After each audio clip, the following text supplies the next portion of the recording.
सो अभी तक हमने देखा कि काइतो मियाओ से बात करने आया है, यानी एक बार फिर मियाओ को अपनी फीलिंग्स बताना चाहता है। लेकिन मियाओ कहती है कि तुम कल रात काफी ज्यादा ड्रंक थे, इसलिए मैं तुम्हारी उन बातों को मिस्टेक समझ के भूल जाऊंगी। लेकिन काइतो कहता है कि नहीं, वो सब मिस्टेक नहीं थी, मैं होश में रहूं या नहीं, लेकिन इस चीज में कभी गलती नहीं कर सकता। और जब दोबारा अपनी फीलिंग्स बताने लगा तो तब लिली भी इन दोनों की बातों को सुन लेती है कि काइतो कैसे मियाओ को अपनी फीलिंग्स बता रहा है। लेकिन मियाओ तब भी काइतो को रिजेक्ट कर देती है, ये बोलकर कि मेरा आंसर अब भी नो ही है, क्योंकि मैंने तुमको कभी एक दोस्त से ज़्यादा कभी कुछ माना ही नहीं। तो तब काइतो बेचारा चुप खड़ा रह गया, लेकिन फिर बोला कि कोई नहीं, तो फिर एक चांस दे दो, क्योंकि मुझे पता है कि धीरे धीरे तुम भी मुझे लाइक करने लगोगी, एंड मैं प्रॉमिस करता हूँ कि मैं कभी तुम्हें दुखी नहीं रखूँगा।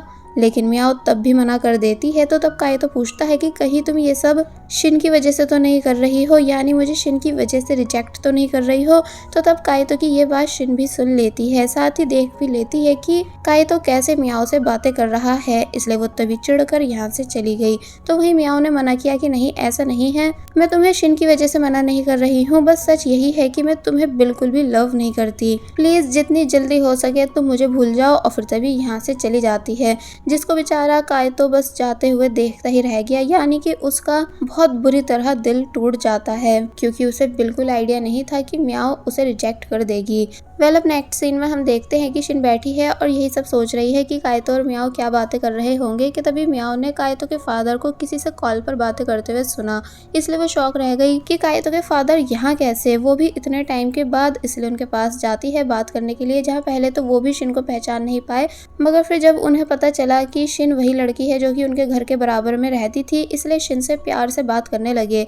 लेकिन शिन ने उन्हें खुद से दूर किया एंड बोली कि अब आपको काइतो की लाइफ में वापस आने की जरूरत नहीं, क्योंकि आपका डिवोर्स किस वजह से मिस रोज के साथ हुआ था उस सीक्रेट को मैं अच्छे से जानती हूँ। तो तब फादर चुप हो गए और बोले कि मैं तो बस ये कार्ड देने आया था, तुम खुद से प्लीज काइतो को ये दे देना। और फिर तभी यहाँ से चले गए। तो तब शिन समझ नहीं पाई कि आखिर काइतो ने अपना कार्ड इन्हें क्यों दे रखा था। और फिर जब काइतो को कार्ड वापस करने जाने लगती है तो तब उसने काइतो की बातें सुनी, जो कि पैसों के लिए परेशान है, इसलिए लेट नाइट जॉब्स ढूंढ रहा था ताकि ज्यादा से ज्यादा अपने डैड के लिए पैसे कलेक्ट कर सके। तो तब शिन काइतो को देखने लग जाती है कि ये कितना ज्यादा परेशान है। लेकिन जब जैसे काइतो ने शिन को देखा तो तब शिन जल्दी से यहाँ से चली गई बिना कार्ड वापस करे।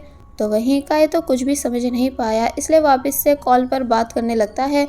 जिसके बाद अब नेक्स्ट सीन में हम देखते हैं कि कैसे मिस कोको अपने स्टूडेंट्स को बता रही हैं कि उन सभी को फ्रेशर्स के साथ कोलैबोरेट करना है school culture and creative week के लिए। तो ये सुन वांगी जब जैसी लिस्ट चेक करने लगी तो इनके ग्रुप के फ्रेशर का नाम यूटियान था, जिस वजह से इन दोनों को लगने लगा कि शायद ये कोई लड़की है। मगर मूड इन दोनों का ये रीड करके खराब हो जाता है जब इन्हें पता चलता है कि लिली भी इन्हीं के ग्रुप में है, जो कि कभी कोई काम सही से नहीं करती।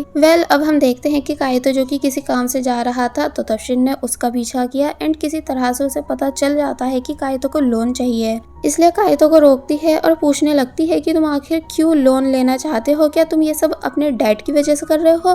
तो तब काइतो शॉक रह गया कि तुम्हें कैसे पता, यानी क्या तुम्हें मियाओ ने बता दिया कि मेरे फादर वापस आ चुके हैं। तो तब शिन और ज्यादा हैरान हुई कि इसका मतलब मियाओ को ये सब बातें पहले से पता थी, सिर्फ मुझे छोड़कर।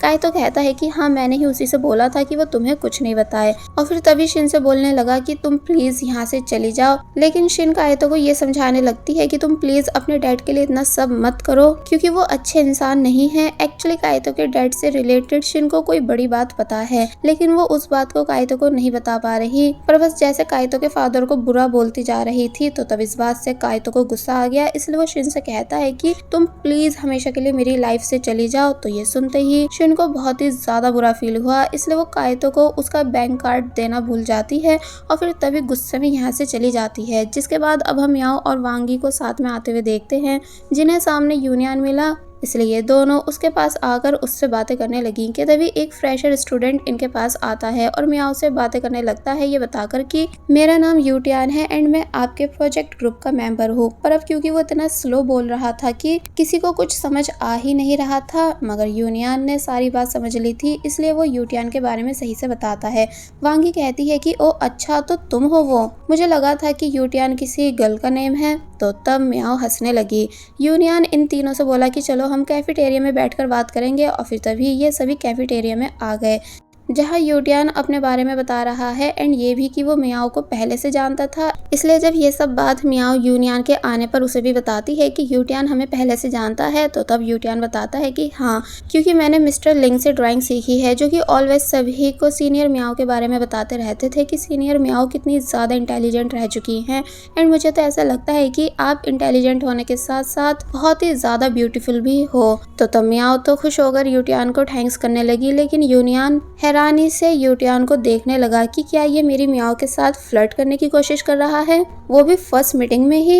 एक्चुअली यूटियान ने जब से मियाओ को मिस्टर लिंग के घर पहली बार देखा था, वो तभी से मियाओ को लाइक करने लगा था कि तभी इन्हें यहाँ से शिन जाती हुई दिखी, जिसे मियाओ अपने पास बिठाने के लिए बुलाती है। लेकिन अब क्योंकि जब से काइतो ने मियाओ को प्रपोज किया है, तब से शिन का बिल्कुल मन नहीं है मियाओ से बात करने का, इसलिए वो कहती है कि नो थैंक्स, मैं अकेले टाइम स्पेंड करना चाहती हूँ। और फिर जब जैसी जाने लगी तो तब लिली छुपकर इन दोनों की फोटोज क्लिक कर लेती है, बिकॉज वो मियाओ के साथ कुछ बहुत ही बुरा करने वाली है। जो क्या है ये हमें नेक्स्ट सीन में बताया गया कि जब रात में मियाओ और वांगी दोनों बातें कर रही थी, तो तब दूसरी तरफ लिली मियाओ के अगेंस्ट एक पोस्ट कर रही थी कि कैसे मियाओ ने अपनी ही बेस्ट फ्रेंड यानी शिन से उसका बॉयफ्रेंड छीन लिया है, जिस वजह से शिन अब मियाओ से बिल्कुल बात नहीं करती।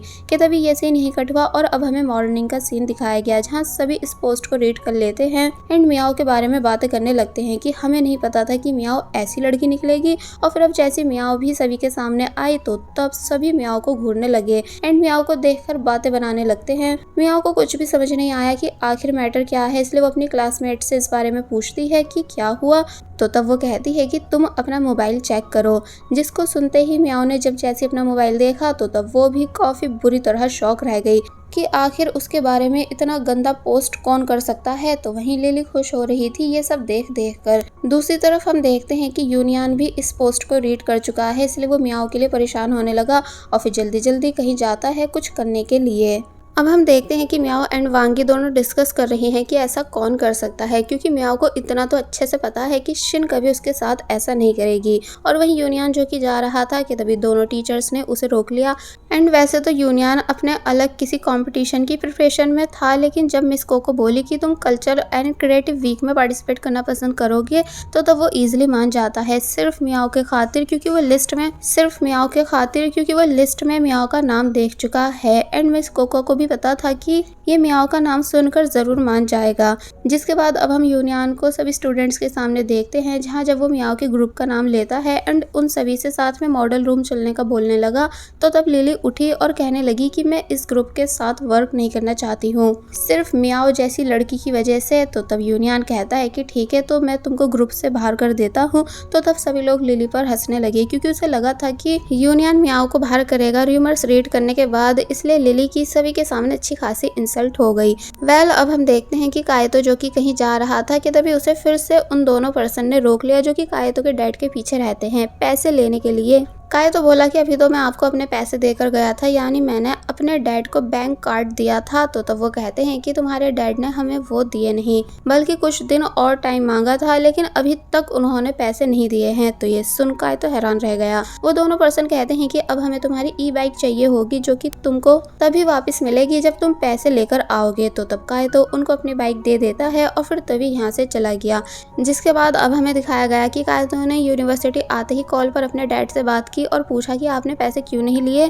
तो तब वो बोले इसलिए क्योंकि मैं तुम्हें परेशान नहीं करना चाहता हूँ और तुम्हारा बैंक कार्ड मैंने शिन को दे दिया है। तो तब इतनी बात होते ही काइतो ने कॉल कट कर दी और जब वो यहाँ से जा रहा था कि तभी उसे उसके फ्रेंड ने बताया कि तुम्हारे और मियाओ के बारे में रूमर्स बनाए जा रहे हैं। साथ ही काइतो की साइड से जो लड़कियां जा रही थी वो भी मियाओ के ही बारे में उल्टा सीधा बोलती हुई जा रही थी। इसलिए अब जैसे काइतो ने भी पोस्ट देखी तो तब वो काफी बुरी तरह शॉक रह गया। ऊपर से उसे बहुत ही ज्यादा गुस्सा भी आया सभी कॉमेंट्स को रीड करने के बाद, जिसमें सब मियाओ के बारे में उल्टा सीधा कह रहे हैं। इसलिए वो डायरेक्ट शिन के पास आता है ये पूछने के लिए कि तुम आखिर क्यों ऐसा कर रही हो।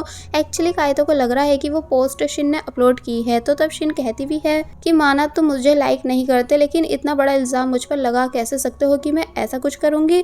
बट काइतो उसकी बातों पर बिल्कुल बिलीव नहीं करता, बल्कि बोला कि अभी पोस्ट डिलीट करो और मुझको मेरा बैंक कार्ड वापस करो। मुझे नहीं पता था कि तुम मियाओ से इतना ज्यादा चिढ़ जाओगी कि इतनी गिरी हुई हरकत करोगी। तो तब शिन काइतो को बस देखती ही रह गई कि काइतो कैसे उसे इतना उल्टा सीधा बोल रहा है। इसलिए बैंक कार्ड तो उसने वापस कर दिया, मगर अब भी इस बात को एक्सेप्ट करने से साफ मना किया कि मैंने वो पोस्ट अपलोड की है। और साथ ही बोलती है कि अभी तक मैं तुम्हारी हर बदतमीजी को इग्नोर करती आई हूँ, लेकिन आज तुमने सारी लिमिट्स क्रॉस कर दी मुझे इतना ज़्यादा गलत बताकर, इसलिए अब तुम जियो या मरो, मैं कभी तुम्हें पलट के नहीं देखूंगी। और फिर जब जैसी गुस्से में यहाँ से जाने लगी तो तब काइतो भी शिन को बस देखता ही रह जाता है, क्योंकि उसने फर्स्ट टाइम शिन को इतना ज़्यादा गुस्से में देखा है कि उसे खुद फील हुआ कि जैसे आज उसने वाकई ही काफ़ी कुछ बोल दिया हो। बेचारी शिन का भी बुरी तरह दिल टूट चुका था, इसलिए वो डिसाइड कर लेती है कि अब वो काइतो पर से गिव अप कर देगी। और बस फिर इसी सीन के साथ पार्ट 26 यहीं पर एंड हो जाता है। There was a time when you had me falling to the ground.